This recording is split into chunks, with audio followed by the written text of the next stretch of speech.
నేను రైతును కాదా, లోన్ తీసుకోవద్దా? అవును సార్. ఎందుకు తీసుకోవద్దు సార్? స్పీకర్ గారు మీరు రైతే, పొద్దంతా పోతానులాట, నాగళ్ళు బట్టి ఒక్కటే దున్నుడు దున్నుతానులాట, శమనంతా కక్కుతానులాట, ఇంటికి వచ్చేటప్పుడు ఆ పార భుజాన్ని వేసుకొని నాగలి భుజాన్ని వేసుకొని వస్తానులాట. ఎందుకండి ఇలాంటి ముచ్చట్లు? నువ్వు రైతు ఎట్లయితావు స్పీకర్ గారు?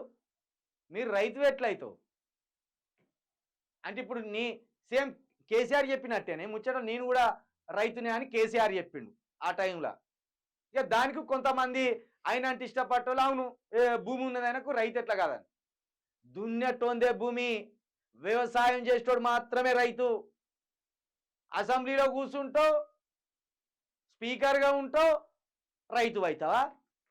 అంటే పైసలు ఉన్నంత మాత్రాన, భూమి ఉన్నంత మాత్రాన రైతు అయిపోతావా? పార పట్టింది లేదు, అలుగు దున్నింది లేదు, కోత కోసింది లేదు, కుప్పలు ఉడ్చింది లేదు, పంట భుజాన్ని వేసుకొని ఇంటికి తెచ్చింది లేదు, నువ్వెట్లా రైతు అవుతావు? 100% ఎవరైతే వ్యవసాయం చేస్తారో వాళ్ళు మాత్రమే రైతులు. పెట్టుబడిదారు రైతే కాదు, భూస్వాములు రైతులే కాదు. ఆ ప్రకారంగా తీసుకుంటే ఇప్పుడు స్పీకర్ గడ్డం ప్రసాద్ గారు కూడా రైతు కాదు. భూమి ఉన్నది కావచ్చు కానీ ఆయన పంట వేసేటోడు కాదు, కలుపు తీసేటోడు కాదు, దుక్కి దున్నెటోడు కాదు, అరక గచ్చేటోడు కాదు. ఎట్లయితారండి మీరు రైతు? నేను రైతును కాదా, లోన్ తీసుకోవద్దా? స్పీకర్ గడ్డం ప్రసాద్ సంచలన వాక్యాలు. ఇది మీ పరువు మీరే తీసుకున్నట్టు, ఇంకా మీలాంటి పెద్దలు మీ పరువు మీరే తీసుకున్నట్టు. ఇట్లా నేను రైతును కాదా అనడం మీ ఆత్మసాక్షిని మీరు చంపుకోవడం. ఏనాడైనా పొలం ముఖం చూసి ఉంటారా? ఏనాడైనా నాగలి పట్టుకొని దున్నుంటారా? అనుభవం ఉన్నదా? రాష్ట్రంలో కాంగ్రెస్ సర్కార్ అమలు చేసిన రుణమాఫీ పథకం రాలేదని చాలా మంది రైతులు ఆందోళన చెందుతున్న సంగతి తెలిసిందే. కానీ కొంతమంది పెద్దలకు సైతం రుణమాఫీ జరిగి అన్ని అర్హతలు ఉన్న రైతులకు కూడా రుణమాఫీ జరగకపోవడంపై విమర్శలు వస్తున్నాయి. ముఖ్యంగా స్పీకర్ గడ్డం ప్రసాద్ కు రుణమాఫీ జరగడం రాష్ట్ర వ్యాప్తంగా హాట్ టాపిక్ గా మారింది.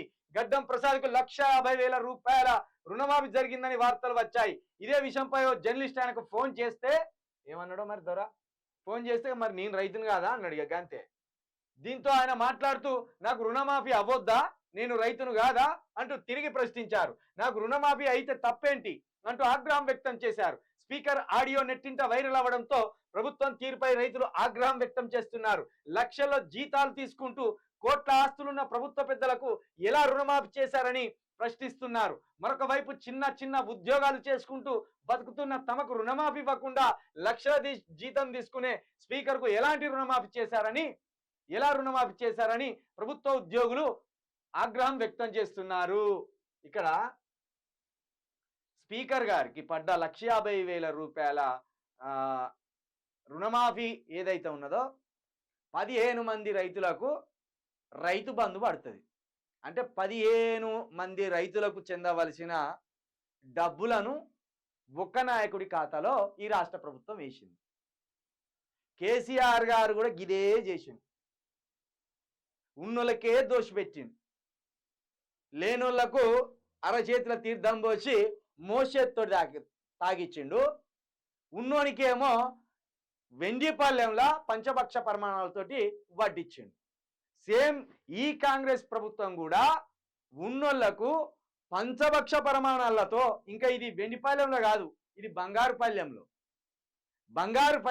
పంచభక్ష పరిమాణాలు వడ్డించి పేదలకు మాత్రం వేయకుండా ఆగం చేస్తాను. కేసీఆర్ రైతే, రేవంత్ రెడ్డి రైతే, హరీష్ రావు రైతే, స్పీకర్ గారు రైతే, మనమే దొంగలం లంగలం. వాళ్ళంతా పొద్దంతా పొలాలకు పోయి కష్టపడి వస్తాను. సిగ్గుండదు మీ అందరికీ ఇట్లా మాట్లాడడానికి? ఏ ముఖం పెట్టుకొని మాట్లాడతాను? ఎట్లా మాట్లాడతాను? కడుపుకు అన్నం తింటానులా, ఇంకేమైనా తింటానులా? మీరు రాష్ట్ర బడ్జెట్ను మొత్తం మీరే పందికొక్కులాగా తింటాను. మా ప్రజలకు బుద్ధి రాక ఇంకా మీ మాయలో ఉంటాను. ఎట్లా మాట్లాడతారు స్పీకర్ గారి మాటలు? మీరు రైతు అవుతారా? మీరు పొలిటీషియన్, మీరు రాజకీయ నాయకుడు, మీరు తెలంగాణ ప్రభుత్వంలో స్పీకర్, మీరు సర్వ సౌకర్యాలు ఈ ప్రజల పన్నుల ద్వారా అనుభవిస్తున్నారు మీరు. అది సరిపోదన్నట్టు ఇంకా తెలంగాణ రాష్ట్ర బడ్జెట్ కూడా 1,50,000 రూపాయలను కథంతో బిచ్చిన్నావు. అయిపోయా. సిగ్గులేని ఈ రాష్ట్ర సర్కార్కు ఏం చెప్పాలి?